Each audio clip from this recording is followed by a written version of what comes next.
ሰላም ጤና ይስጥልኝ የዜብራ ቲዩብ ቤተሰቦች እንደምን አላችሁ? ዛሬ በመላው ሀገሪቱ ትኩረት የሳቡና እጅግ አነጋጋሪ የሆኑ ሁለት አበይት ጉዳዮችን ይዘንላችሁ ቀርበናል። የመጀመሪያው ጉዳያችን በጉጉት የሚጠበቀው የ2018 አገራዊ ምርጫ የመራጮች ምዝገባ ሂደት ሲሆን በዚሁ ሂደት ውስጥ ዜጎች ላይ እየደረሰ ነው ስላለው ተጽዕኖ ምርጫ ቦርዱ የሰጠውን ጠንከር ያለ ማስጠንቀቂያ እንመለከታለን።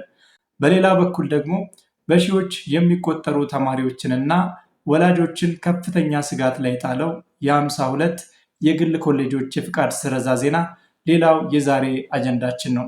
ዛሬ የምናቀርብላችሁ መረጃዎች ከዜጎች መብትና ከልጆቻችሁ የወደፊት የትምህርት ዕጣ ፈንታ ጋር ቀጥተኛ ግንኙነት ያላቸው በመሆናቸው እስከ ፕሮግራማችን ፍጻሜ ድረስ አብራችሁን እንድትቆዩ በአክብሮት እንጋብዛለን።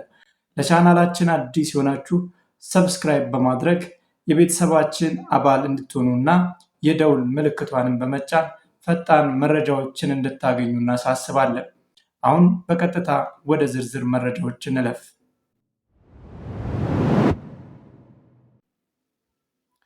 ወደ መጀመሪያው ዜናችን ስናልፍ የኢትዮጵያ ብሔራዊ ምርጫ ቦርድ ትላንት ምሽት ባወጣው መግለጫ እጅግ አሳሳቢ የሆኑ ነጥቦችን አንስቷል። ቦርዱ እንደገለጸው ከሆነ በአሁኑ ወቅት በመላው ሀገሪቱ እየተካሄደ ባለው የመራጮች ምዝገባ ሂደት ላይ አንዳንድ ህገወጥ ድርጊቶች እየተፈጸሙ መሆኑን የሚያሳዩ ሪፖርቶች ከየአቅጣጫው እየደረሱት ይገኛሉ። በተለይም በአንዳንድ አካባቢዎች የክልልና የከተማ አስተዳደር አመራሮች በቤት ለቤት ቅስቀሳ ዜጎች ካርድ እንዲያወጡ እያስገደዱ መሆኑ ተሰምቷል። ይህ ደግሞ በምርጫ ህጉ መሰረት ፈጽሞ የተከለከለ ድርጊት ነው።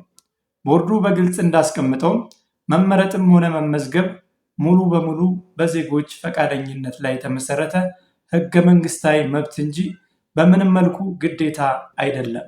ከዚህም በላይ እጅግ አስደንጋጭ የሆነው መረጃ አንዳንድ የመንግስትና የግል ተቋማት ሰራተኞቻቸውን የመራጭነት ካርድ ካላመጣችሁ ደሞዝ ይቆረጣል በሚል እያስፈራሩ መሆኑ ነው። በተጨማሪም የመንግስት አገልግሎቶችን ለማግኘት ካርድ ማውጣት እንደ ቅድመ ሁኔታ እየተጠቀሙ መሆኑን ቦርዱ ደርሼበታለሁ ብሏል። እንዲህ አይነት ማስፈራሪያዎች በዜጎች ሰብአዊና ዲሞክራሲያዊ መብቶች ላይ የሚፈጸሙ ጥሰቶች ናቸው። ምርጫ ቦርዱ በዚህ ጉዳይ ላይ ያለው አቋም ግልጽና የማያወላውል ነው። ማንኛውም አካል በቤት ለቤት ቅስቀሳ ዜጎችን እንዲመዘገቡ የመመሪያ ትዕዛዝ መስጠት አይችልም ሲል ቦርዱ በዛሬው መግለጫው አስታውቋል። ተቋማት ሰራተኞቻቸውን እንዲመዘገቡ ማስገደድም ሆነ በደሞዝ ማስፈራራት እንደማይችሉ አጥብቆ አሳስቧል። ቦርዱ አክሎም እንዲህ አይነት ህገወጥ ድርጊቶች በማይቆሙባቸው የምርጫ ጣቢያዎችና ክልሎችም ድምፅ የመስጠት ሂደቱን እስከ መሰረዝ የሚደርስ እርምጃ እንደሚወስድ በይፋ አስጠንቅቋል። ይህ ማለት አንድ አካባቢ ላይ ተጽዕኖ መኖሩ ከተረጋገጠ የአካባቢ በምርጫ ላይ ላይሳተፍ ይችላል ማለት ነው። ይህ የምርጫውን ታማኒነት ለመጠበቅ የተወሰደ ትልቅ እርምጃ እንደሆነ ይነገራል። እርሶስ በአካባቢያችሁ እንዲህ አይነት ተጽዕኖዎች አጋጥሟችኋል?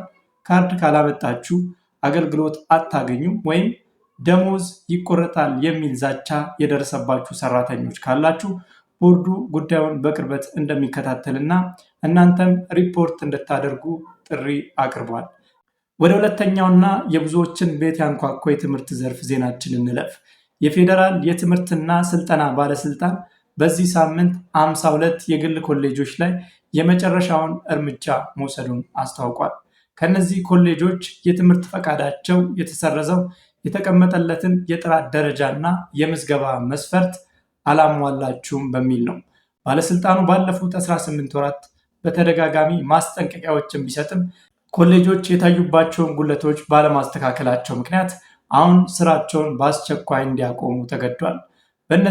ከነዚህም መካከል እንደ ሊድ ስታርስ፣ ሲሪሳይ፣ ኢንተርናሽናል ሊደርሺፕ፣ አይቤክስ ሆቴል እና ቱሪዝም እንዲሁም አቢሲኒያ አፍረንቀሎ ያሉ ታዋቂ ኮሌጆች ይገኙበታል።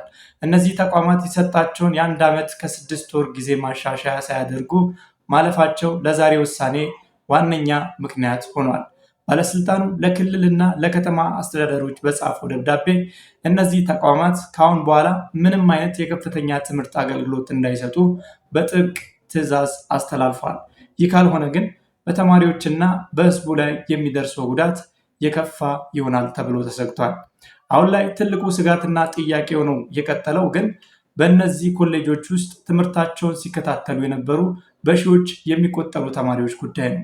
ባለስልጣኑ ባወጣው መግለጫ ላይ እነዚህ ተማሪዎች ወደ ሌላ ተቋማት ስለሚዘዋወሩበት ሁኔታ የጠቀሰው ግልጽ ነገር የለም። ይህ ደግሞ በወላጆችና በተማሪዎች ዘንድ ከፍተኛ ጭንቀትን ፈጥሯል። ለዓመታት የለፉበት ጊዜያቸውን የሰጡበትና ገንዘባቸውን ያፈሰሱበት ትምህርት በከንቱ እንዳይቀር ብዙዎች ስጋታቸውን እየገለጹ ይገኛሉ። ዲግሪዬን በቅርቡ እቀበላለሁ ብሎ ሲጠብቁ የነበሩ ተማሪዎች አሁን ላይ የኮሌጁ ፈቃድ መሰረዝ ምን አይነት መዘዝ ይኖረዋል የሚለው ጥያቄ ምላሽ ይፈልጋል። ትምህርትና የስልጠና ባለስልጣን በቀጣይ ቀናት በዚህ ላይ ግልጽ መመሪያ ይሰጣል ተብሎ ይጠበቃል። ባለስልጣኑ በተጨማሪ በኮሌጆቹ ላይ ተጨማሪ ሕጋዊ ምርመራዎች እንዲደረጉ፣ እስካሁን በደረሱት ጉዳቶች ላይም ተጠያቂነት እንዲሰፍን ጥሪ አቅርቧል። በተለይ አዲስ ተማሪዎች ወደ ማንኛውም የግል ኮሌጅ ከመሄዳቸው በፊት የተቋሙን ሕጋዊነት፣ የፈቃድ ሁኔታ ደጋግማችሁ እንድታረጋግጡ እናሳስባለን። እንግዲህ ተመልካቾቻችን እነዚህ ሁለት ዜናዎች የሚያሳዩን አንድ ትልቅ ሀቅ አለ።